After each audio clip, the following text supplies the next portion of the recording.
Yaqinda Madaniy meros agentligi bilan uchrashuvda bu savolga javob ololmadik, afsuski, balki materiallarga ko'zingiz tushgandir.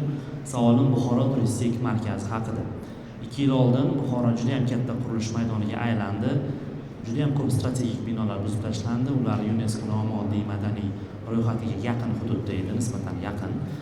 Ularning ichida Buxoro viloyat hokimligi binosi ham bor.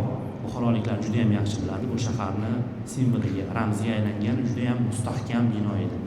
Ushlab qolish mumkindi balki. Ularga juda ham emotsional ta'sir o'tkazdi. Lekin o'sha loyiha bo'lmadi. Bugun o'sha hudud buzilgan, yarimchala buzilgan, atrofi bannerlar bilan o'ralgan va shu holatda turibdi. Buxoro quruq, har kun chang ko'tariladi. Nima bo'larkin degan savol aktual.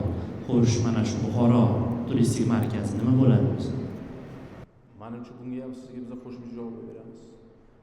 Menda aniq ma'lumot yo'qligi, lekin ushbu loyiha doirasida qurilish kerak bo'lgan mehmonxona kompleksi bor. U buferning zonaga ham, himoya zonaga ham kirmaydi. To'g'ri, bizni xabardor bo'lgan qismimiz ikkita mehmonxona ishga tushishi kerak. U himoya zonasida ham, bufer zonada ham emas.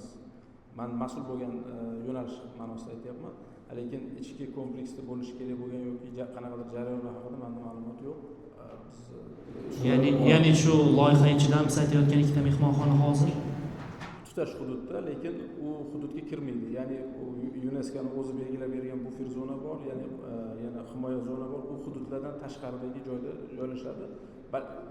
Umumiy o'sha qurilish kerak bo'lgan kompleks jarayonni ko'rilganligi uchun men buni aytyapman. Mehmonxonalar u hududda emas. Demak, loyihani taqdiri noma'lum. Chunki biz shunaqa yo'q, noma'lum deyishimiz menimcha noto'g'ri. Mas'ullar bor.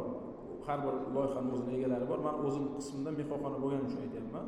Loyiha bo'yicha ishlar ketayotgan bo'ladigan bo'lsa, men sizga uni ma'lumotini mutasaddi idoralardan so'rab qolishimiz mumkin.